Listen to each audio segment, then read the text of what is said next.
Srimad Bhagavatam 1 to 28 and 29. It's combined together as one same thought is going on. Vasudeva para Veda, Vasudeva para Makha, Vasudeva para Yoga, Vasudeva para Kriyaha, Vasudeva param Jnanam, Vasudeva param Tapaha, Vasudeva paro Dharmo, Vasudeva paragatihi.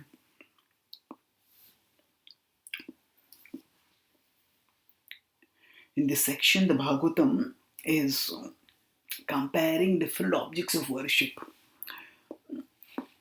from 1.2.6 to 22. 1.2.6 declared that Bhakti is the topmost process.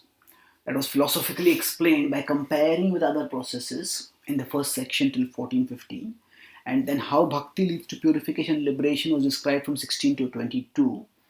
And then this section is describing how Bhakti should be directed towards Bhagavan, towards Adhokshaja. So the previous verses stated that Bhakti is meant for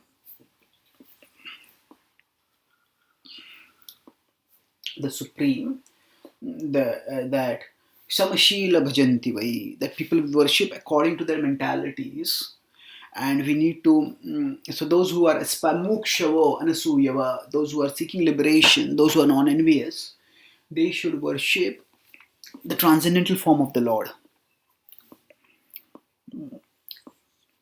That was what was mentioned. So now here, the point that will be made is that Vasudeva Paraveda, that Vasudeva, the object, supreme object of worship, what is his nature? He is Paraveda.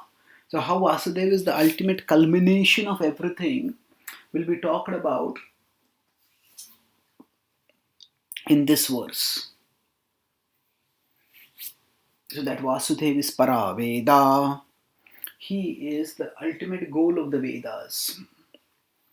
Krishna also says this in the Bhagavad Gita, Vedaischa sarvair ahameva vedyo. That among all the Vedas, I am to be known. Vedaischa sarvair ahameva. Vasudeva paramakhaha. Makhaha means sacrifice. So Vasudeva is the ultimate purpose of all sacrifices.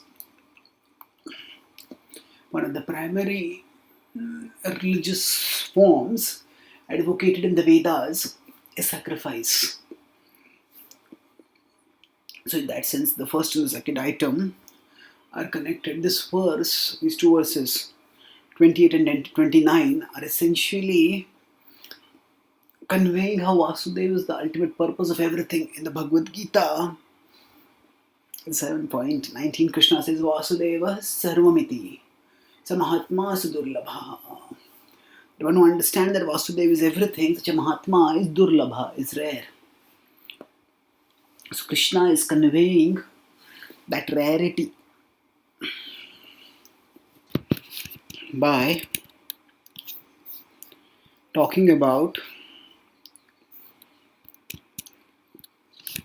the problems, by talking about how people who get distracted, diverted by thinking about various subject matters, they can all come closer to the Supreme, they can come closer to Krishna, they can focus on attaining Krishna when they understand that Krishna is the goal. So now in the fire sacrifice, Yajna, Vasudeva Paramakha is said over here. In the Yajna, there are many different people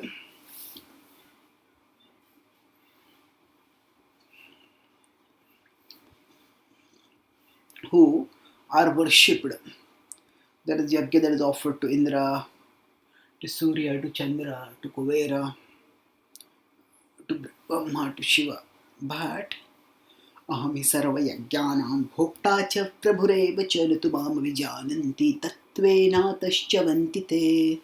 Krishna explains in the 9th chapter that he is the Yajneshwara, he is the ultimate Bhokta of all the Yajnas.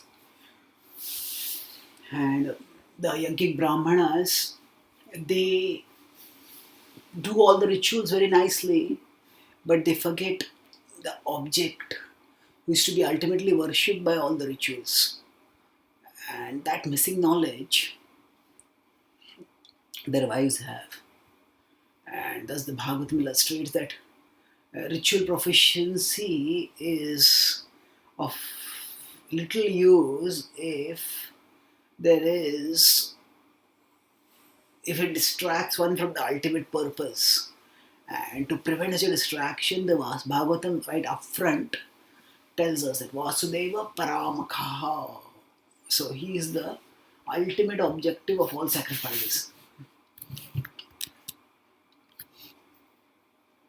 So Vasudeva Para Yoga, Vasudeva Para Kriya, Vasudeva Para Yoga. In 6.47 the Bhagavad Gita, Krishna says that Yoginam api sarvesham madgatena antaratmana shraddhavan bhajite yomam same yukta tabo mataha. So he says that among all the people, among all the different kinds of yogis, the yogis who fix their mind on him, they are the most intimately united with him. They are the topmost yogis. So in the process of yoga, people start by focusing on the tip of the nose or the space between the eyebrows. Then they turn inward, they try to conceptualize some object to focus on. But at the end of it all, they understand that Krishna and Vishnu are the ultimate object of worship. They are the ultimate object, not of worship, but of meditation. So he's the ultimate goal of yoga. Patanjali does talk about Ishwar Pranidhan in Patanjali Yoga Sutra, but he doesn't tell exactly who is the Ishwara, to whom Pranidhan, to whom surrender is to be done, whose worship is to be done. And that is because Yoga Sutras are a short, succinct text focusing on the techniques of yoga, and they presume awareness about the object of yoga. That object of yoga is revealed in the Bhagavad Gita explicitly and ambiguously to be Krishna. And Vasudeva Parakriya. Kriya means various kind of activities.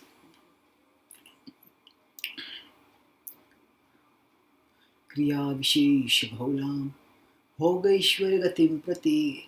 So Kriya Vishesh Bhaulam. Krishna talks about this in the Bhagavad Gita 2.40 through 43 that Yam Nam Pushpita Vacham Pradantya Vipaschita Veda Badrataha Partha Nanyadastiti Vadinah Kamatmanah Swargapara Janma Karma Falapradam Kriya Vishesh Bhaulam Bhoga Ishwari Gatim Prati. So there Krishna states that there is no way one can attain the supreme perfection if one doesn't understand that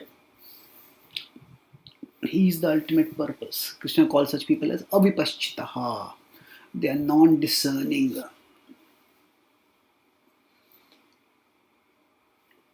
So they perform elaborate sacrifices, kriya vishesha bahulam, elaborate rituals they perform. Yajna is one important ritual, but there are various other aspects to the performance of rituals also. So Vasudeva Parakriya, that means Krishna is the ultimate objective in performing the various ritual sacrifices.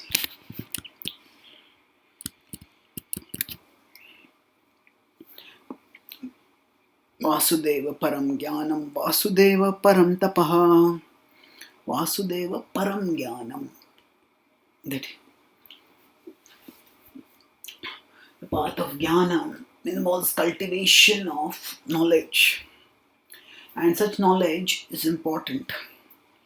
At the same time, we need to recognize that knowledge is in and of itself not complete. Knowledge has to be about something.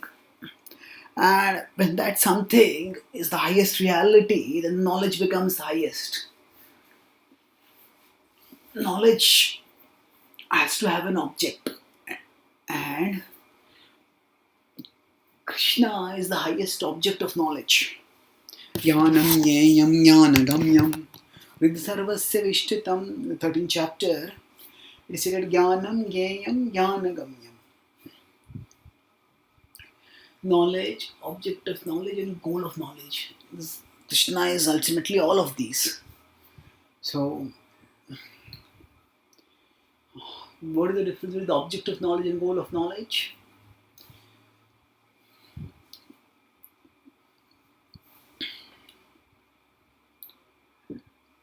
We may study the material world, but our goal is not the material world per se. Our goal is Krishna. Students may study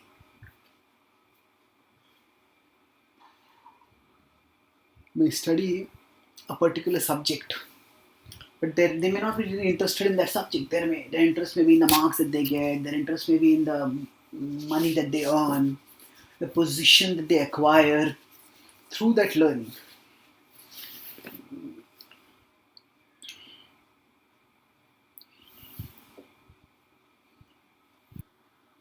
So we have to make Krishna both the object of our knowledge and the goal of our knowledge. When we study the world, we see it as Krishna's energy, and we are not interested in the world itself. We are interested in Krishna, whose glory we may appreciate by studying the world. So Vasudeva Param Jnanam means that the purpose and perfection of all knowledge is to know Vasudeva. Bahunam Janmanam Ante Jnanavan Mam Prapadyate. When a person becomes Jnanavan, Krishna says Mam Prapadyate.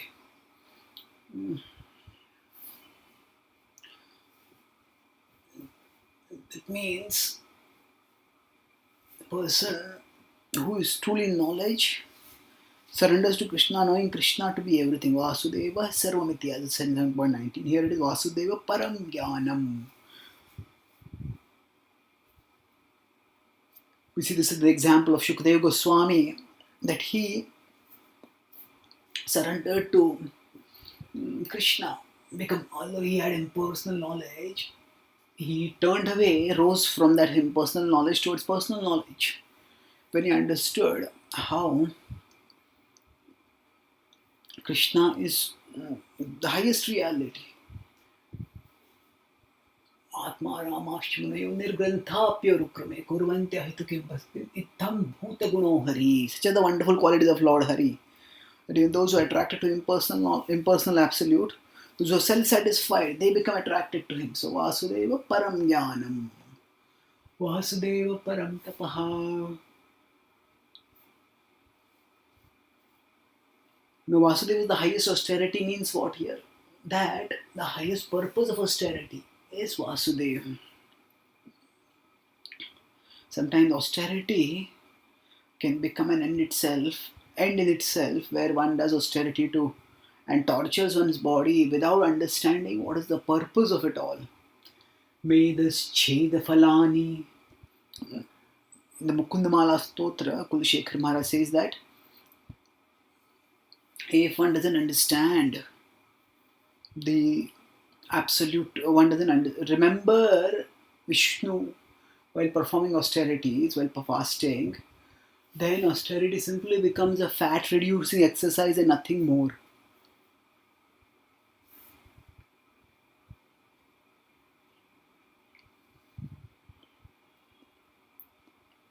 Austerity doesn't purify or elevate, it simply entraps a person.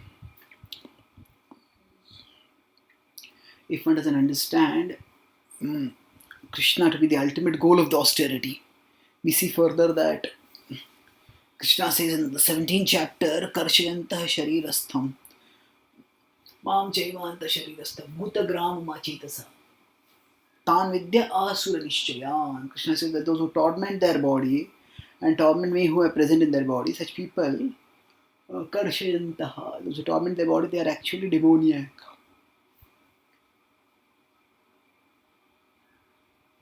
Aradhito yadi hari tapasah tada kim, naradhito yadi hari tapasah tada kim. That if you are worshipping Lord Hari, what need is there for you to do austerity? Because you already attained the purpose and perfection of austerity.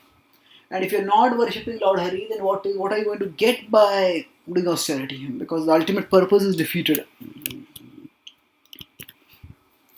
Vasudeva paro dharmo, Vasudeva paragatihi, Vasudeva paro dharmo. The word dharma has many meanings, and accordingly dharma has many levels. So there can be a dharma of protecting oneself, taking care of one's health, and making sure that the body that we have been given, we maintain it properly. There can be a dharma to our family, where we are self-sacrificing for the sake of taking care of our family.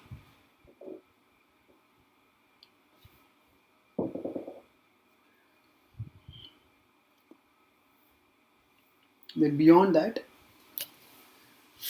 there can be the dharma of taking care of one's community. Kula dharma can be there.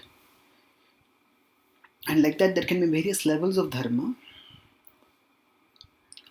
And you see in the Bhagavad Gita, Krishna says, Sarva dharman parityajya mamekam sharanam raja.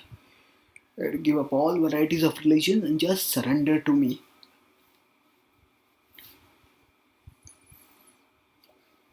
What he means there is that there are levels of dharma, and give up the lower levels of dharma so that the highest dharma of devotion to Krishna, surrender to Krishna, mamekam sharanam raja, that can be adhered to. So Vasudeva is the object of the highest dharma. The word parodharma is also being used in 1.2.6, where Savipam sam parodharmo yato bhaktirdhokshaje ahaitukya pratyataya atma suprasidati. Paradharma is that dharma which involves practicing uninterrupted, unmotivated devotion to the Lord who is beyond our senses. Vasudeva paragatihi. And this verse concludes by declaring that Vasudeva is our ultimate goal. Tadatmanas tannishthas tatparayanaha tadbuddhayas tadatmanas tannishthas tatparayanaha gacchantya punaravrittim jnana nirdhuta kalmashaha. In 5.17, Krishna states that Tannishthas tatparayanaha. Fix your intelligence on him, fix your mind on him, fix your shelter, faith in him, and fix your goal in him. Make him your goal. If we don't understand Krishna to be the goal, then the world can appear to be like a big forest of delusion. And not only the world can appear, even Vedic scriptures can appear to be like a forest of delusion. Nidate moha kallam buddhir viditarishyati. Dagantasi nirvedam shrotavyasasutasya. When you come out of moha kalilam, at that time you will realize, Krishna says over here, moha buddhir viditarishyati. When you go beyond the moha kalilam, then the buddhi becomes fixed, and at that time one can attain samadhi. So Vasudeva paragatihi. When we understand that Vasudeva is the supreme destination, then we can move onwards steadily towards life's ultimate perfection. And we can thus attain success in our life. So he is the ultimate. So without this knowledge that Vasudeva is the ultimate goal, is the perfect purpose and perfection of our life, this is the crux of all Vedic literature and need of all wisdom. Vasudeva paragatihi. 30th text. Sa evedam sasarjagre bhagwan atma mayaya sad asadrupaya chasau gunamaya guno vibhu. Sa eva, that absolute truth who's been talked about in the previous verse, certainly idam sa sarjagre. Sasarja is creation. Sarga we say. Sasarja agre in the beginning. Bhagavan Atmamayaya. That Bhagavan created it by his own energy. Atmamayaya. Sat asat rupaya chasau. Sat asat. It sometimes refers to temporary and eternal and temporary, sat asat. Or it also refers to cause and effect. Sat asat rupaya chasau. So, Rupaya, the various forms in material existence were created by him.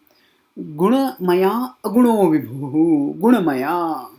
So, these forms are made of gunas. Everything in the material world is made of three modes. But Aguna.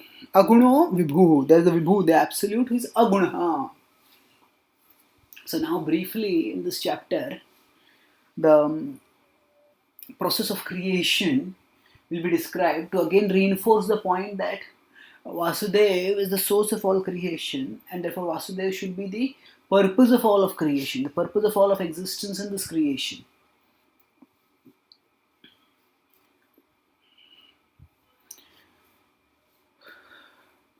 So Saevedam Sasarjagre. So that same Lord who was mentioned in the previous verse, in the beginning he created all material causes and effects, including the various forms of material nature.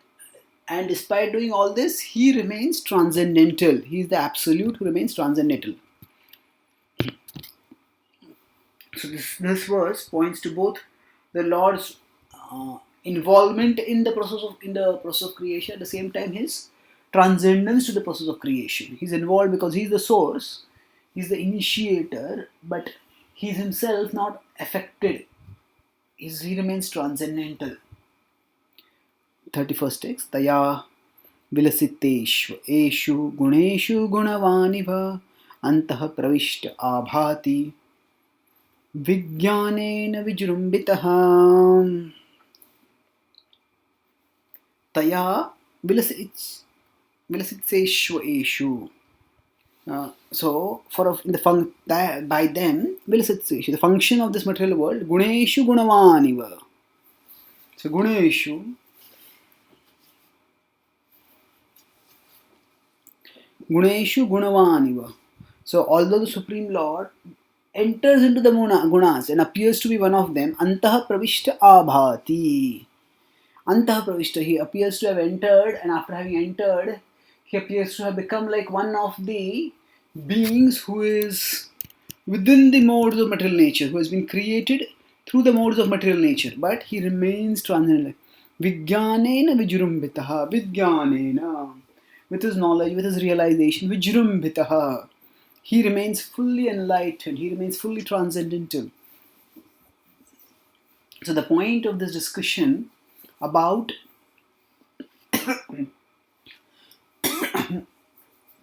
the Lord being the creator is to also convey that he remains involved yet as well as disinterested. He enters in, but he remains transcendental because he's absolute. Now, if we enter into cold water, we'll become wet. We are naturally affected by our environment. If we enter into a cold weather, we will feel cold. But suppose we were wearing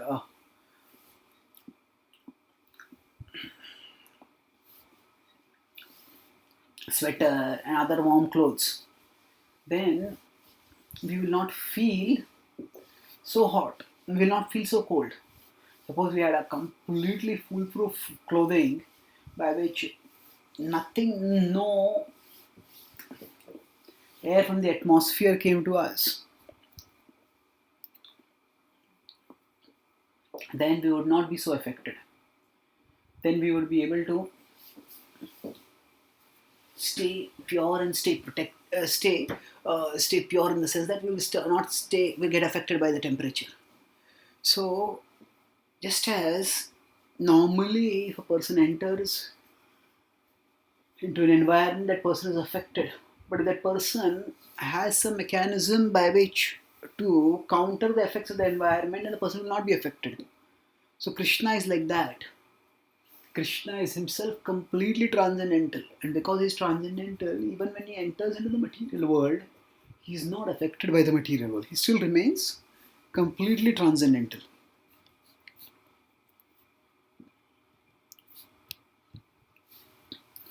32nd text. Yathaya avahito vahanir darushva ekah swayonishu naneva bhati vishvatma bhuteshu tatha puman. Yataya avahito vahanir. So this is a metaphor which comes repeatedly in the Bhagavatam. This comes in the 11th canto also of the Uddhav Gita. Yathaya avahito. Avahito means entering into, surcharge with vahanir, fire. Darushva ekah swayonishu. Darushva, in the wood. But swayonishu naneva bhati. It appears, it burns differently. There's one fire, but depending on the kind of firewood it enters, the fire burns differently.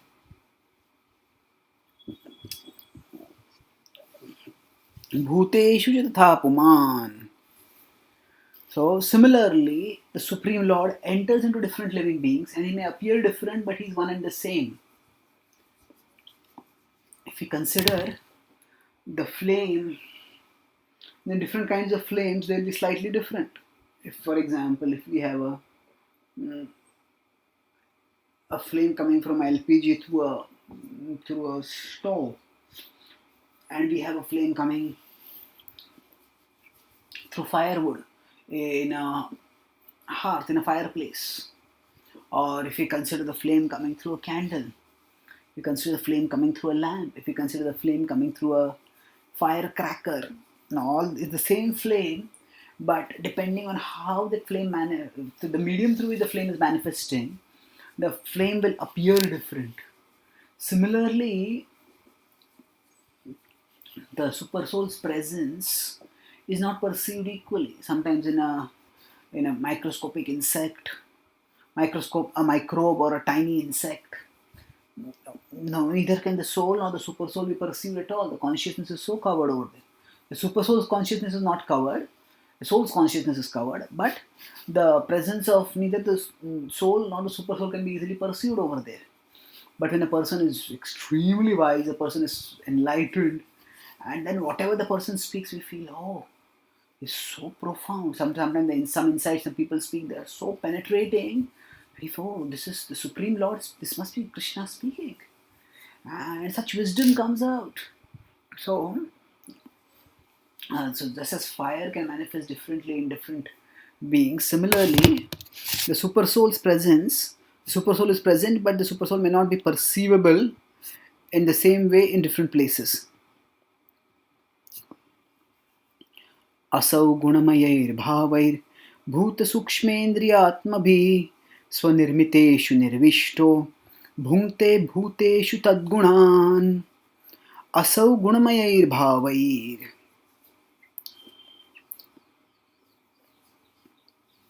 So similarly, Asau, that Supreme Lord, Gunamayair Bhavair, the material nature which is influenced by three modes, Bhuta Sukshmendriyatmabhi. Sukshma Indriya, the subtle senses, Bhuta, created, subtle senses, the mind, Atmabhi, the living beings, Swa Nirmiteshu Nirvishto, in his own creation, Nirvishto, entering, Bhunkte Bhuteshu Tadgunan. So that super soul, he enters into all of living beings, and within his own created material nature, with the senses, he facilitates the living beings to enjoy the senses. Now, this may seem a little disturbing, isn't it? Isn't Krishna meant to liberate us from enjoyment? Why is it said that he enables or he causes or he facilitates our enjoyment?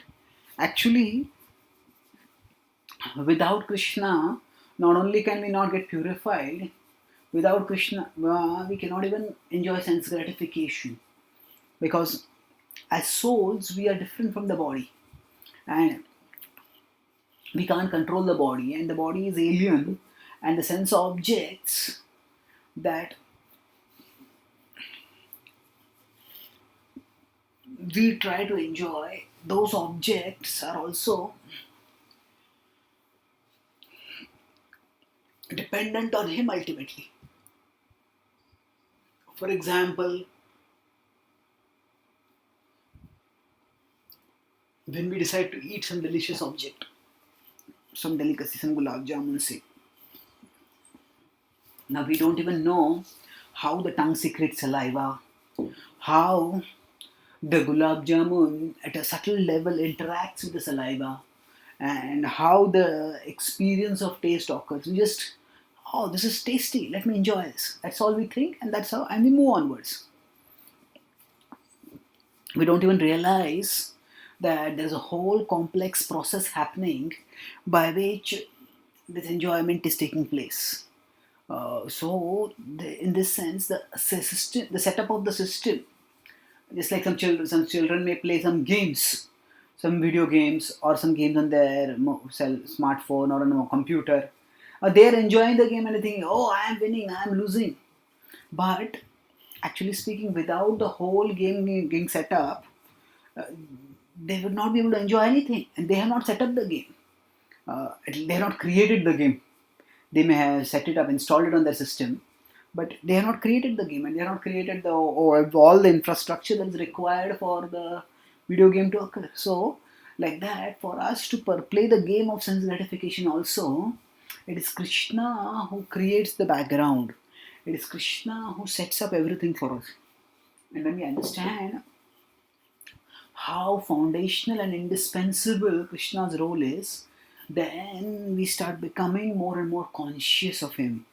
And that consciousness will ultimately rise to loving consciousness, gradually through the process of purification and education. 34th text. Bhavayatya esha sattvena lokan vai loka bhavanaha leelavataranurato devatiryannaradishu bhavayatya esha sattvena. That bhavayatya, the material world maintains here sattvena, through the mode of goodness he maintains lokan vai loka bhavanaha. All these lokan, the universes, along with loka bhavana, the masters of the universes. Leela avtara anurato. So he descends through the avatar, the incarnations, and leela. He performs leelas, anurato, assuming the various incarnation, devatiryan and he descends. This devatiryan naradishu. This can refer to both things. That it can either refer to that there are devatirya and nara. There are the devatas, lower animals, and humans. All of these are existing in these worlds. Or we could even say that the Lord descends in these species. So the verse is saying that Krishna not only creates, Krishna not only enables our enjoyment, but Krishna maintains these worlds, and Krishna facilitates our liberation by descending in this world. Such is the complete compassion of the Lord, that he arranges everything, including our liberation from material existence. And the way he arranges it is by enabling us to become attracted through him when he performs his leelas. So now in the next text, which are all the avatars that he takes, not in the next text, next chapter rather, which are all the avatars that he takes will be described. A list will be given and some analysis of the Lord's relationship with the material world will be given. In this chapter, we see that there are various sections, and the main thrust, the setting is done in the first 4 or 5 verses, and from the 6 to 22, verse 6 to 15, the supremacy of Bhakti over all other processes is talked about. Then 16 to 22, the potency of Bhakti to bring about liberation is talked about. Then from 23 onwards, till 27, or we could say till 29, how 23 to 27 is actually how Krishna or Vasudeva, the form of goodness, is to be worshipped. That means bhakti, how bhakti is supreme, that was talked in 6 to 15, and how bhakti works is talked from 16 to 22, and why bhakti needs to be directed towards Bhagavan, towards the form in goodness, that is Vishnu. That is talked about in 23 to 27, and that section leads on to 28 29, just 2 verses. How that supreme Vasudeva Krishna is the ultimate goal of everything. That is talked about Vasudeva Paragati. And lastly, how that Lord creates the world, sustains the world, facilitates our enjoyment in this world, and ultimately descends for liberating us from this world. So in this way, the chapter gives us first the glory of bhakti and then the glory of Bhagavan, who is the object of bhakti. Thank you.